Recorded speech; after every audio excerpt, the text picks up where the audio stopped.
Hi, I'm Mrs. Grady. I teach 5th grade. I'm going to begin reading on page 154 from our One School, One Book, One and Only Ivan.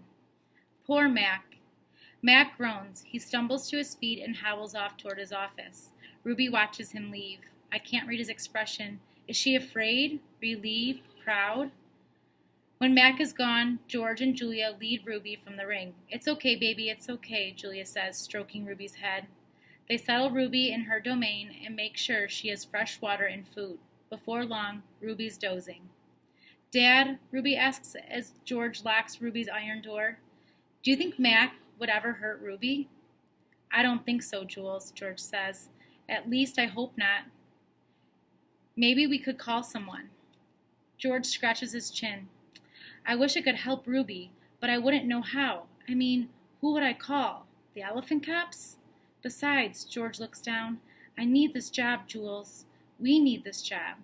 Your mom, the doctor bills? He kisses the top of Julia's head. Back to work, you and me both.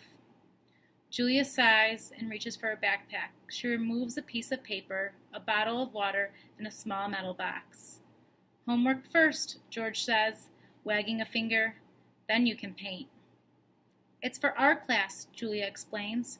We're doing watercolors. I'm going to paint Ruby. George smiles. All right, then. Just don't forget your spelling. Dad? Julia asks again. Did you see Mac's face when Ruby hit him? George nods. Yes, he says solemnly. I did. He shakes his head. Poor Mac.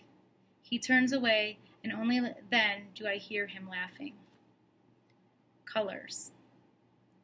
Julia opens the metal box. I see a row of little squares. Green, blue, red, black, yellow, purple, orange. The colors seem to glow. She pulls out a brush with a thin tuft of a tail at its end. She dips the brush in water and wets the paper, then taps at the red square.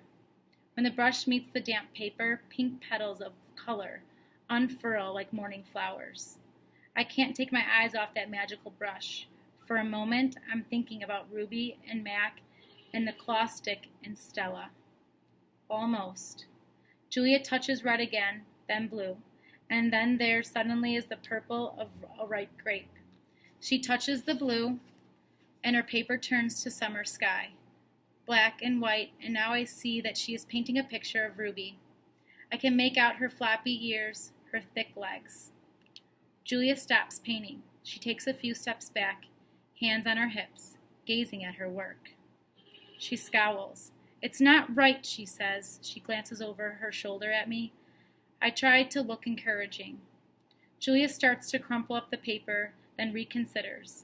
Instead, she slides it into my cage at the spot where my glass is broken. Here you go, she says. A Julia original. That'll be worth millions someday. Gingerly, I pick up the paper. I do not eat a single bite of it.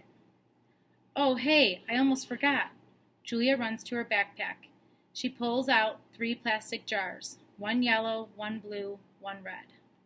She opens the jars, and an odd, not food smell hits my nose. Julia pushes the jars one by one through the opening. Then she slides some paper through. These are called finger paints, she says. My aunt gave them to me, but really, I'm too old for finger painting. I stick a finger into the red jar. The paint is thick as mud. It's cool and smooth, like bananas underfoot. I pop my finger into my mouth. It's not exactly ripe mango, but it's not bad. Julia laughs. You don't eat it, you paint with it.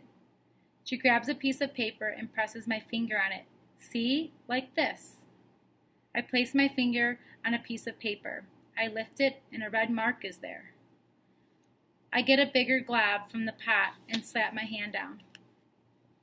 On the page, when I pull my hand off the paper, its red twin stays behind. This isn't like the ghostly handprints on my glass, the ones my visitors leave behind. This handprint can't be so easily wiped away. A bad dream. I lie awake, peeling dried red paint off my fingertips. Bob, who accidentally walked on one of my paintings, is licking his red paws. Every so often I glance over at the empty ring. The claw stick glints in the moonlight. Stop! No! Ruby's frantic cries startle me. Ruby, I call. You're having a bad dream. You're okay. You're safe. Where's Stella? She asks, gulping air. Before I can answer, she says, Never mind. I remember now. Go back to sleep, Ruby, I say. You've had a hard day. I can't go back to sleep, she says. I'm afraid I'll have the same dream. There was a sharp stick and it hurt. I look at Bob, and he looks back at me. Oh, Ruby says, oh, Mac. She puts her trunk between the bars. Do you think she hesitates? Do you think Mac is mad because I hurt him today? I consider lying, but gorillas are terrible liars. Probably, I finally say. He ran away after that, Ruby says. Bob gives a scornful laugh. Crawled away is more like it. We are quiet for a while. Branches claw at the roof. A light rain drums. One of the parrots murmurs something in her sleep. Ruby breaks the silence. Ivan, I smell something funny. He can't help it, Bob says. I believe she's referring to the finger paints Julia gave me, I say. What are finger paints? Ruby asks.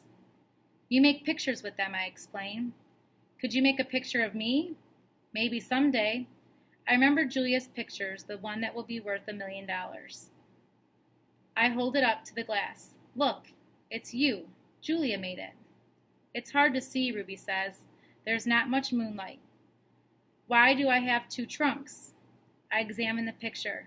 Those are feet. Why do I have 2 feet? That's called artistic license, Bob says.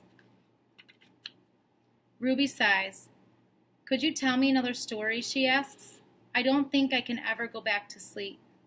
I told you all I remember, I say with a helpless shrug. Then tell me a new story, she says. Make something up. I try to think, but my thoughts keep returning to Mac and his claw stick. Anything yet? Ruby asks. I'm working on it.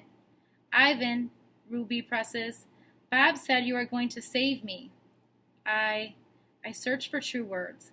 I'm working on that too. Ivan, Ruby says in a voice so low I can barely hear her, I have another question.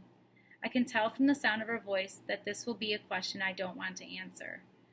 Ruby taps her trunk against the rusty iron bars of her door. Do you think, she asks, that I'll die in this domain someday, like Aunt Stella? Once again I consider lying, but when I look at Ruby, the half-formed words die in my throat. Not if I can help it, I say instead. I feel something tighten in my chest, something dark and hot. And it's not a domain, I add. I pause and then I say it. It's a cage.